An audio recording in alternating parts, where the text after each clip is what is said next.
Hello everyone. In this video, I'm going to demonstrate how to navigate through the inventory management screen. So to get here, you can use the sidebar and click on inventory, and you'll be presented with the inventory management page. From here, you can, manage the inventory of devices that have come through your widget, through the buyback workflow. Quick recap, any offer that is completed, all of those devices will move from that buyback offer into your inventory management portal for your account.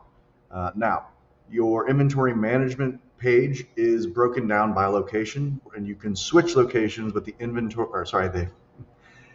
location management tool in the top right corner here. So this one, I'm in the mail-in location, and I can view all of the mail-in locations inventory. If I want to switch to my testing 2 location, which is like a in-store non-mail-in location, I can view that there.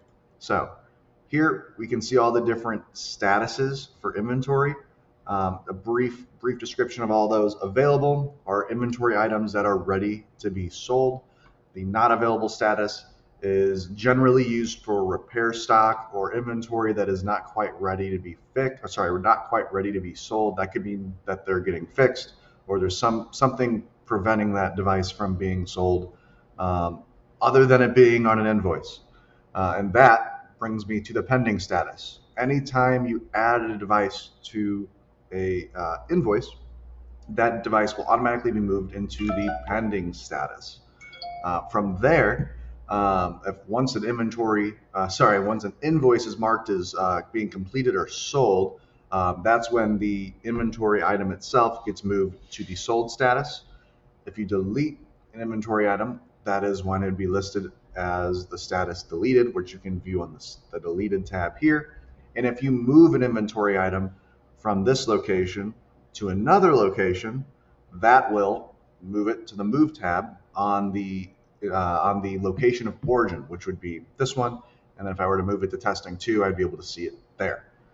Now that I've briefly described that, there's a couple other things I'm going to show you on this page before we move on to editing an inventory item specifically.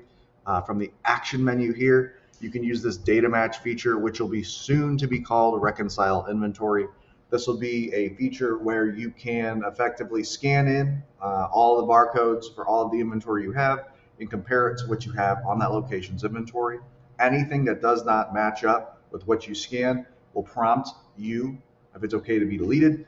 That would be for just trying to figure out if you have any shrink at your location, or if there's something strange going on at that operation. Now, the next thing under the action menu is going to be download CSV, and what that does is simply download a CSV of all of the inventory within that location.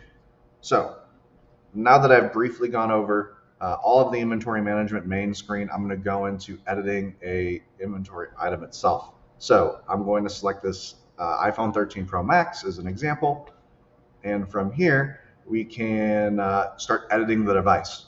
Before we do that, I'm going to show you the 4 main sections of this screen. The first is going to be the device details screen, where you can edit the serial number, the device itself, the condition. You can add notes about the device. You can view phone check data if you have that add-on enabled, and you can also add cost. And what's nice about this is, say you bought the device in this example for $544. The condition is cracked glass, which means that more than likely the device has a broken screen. So say we fix the screen, so we're going to add cost. Say that screen cost us $75, and then we'll call that new LCD. And we'll do another one for say you're paying your employees $25 an hour. Hourly for employee. This will automatically add that cost in to the device's cost under the after calculated cost input box here. So once you're ready to price that device for sale, you can do that here. For example, if I want to make a healthy margin on this, I'm probably going to sell it for, I don't know, say I'm selling it for $750, for example. All right, so that's the device details box. We have another box to the right of it called specifications, and this allows you to edit the color of the device. So this one will be blue, for example. And then you can view the original specs here if you made any changes. Inventory details, that's kind of not able to be edited. It just shows you the SKU, the source, and the age of the product, and how long it's been in the platform. The third major section of this page is going to be selling history. If you sell this device through invoice or manually, it'll be posted here. If that device ever gets put back in inventory, it'll show that as being a returned product. Now, you can change the status of an inventory item here manually between not available, like I said, which is a status for like repair stock, or the sold status, which then will prompt to ask you how much you sold the device for.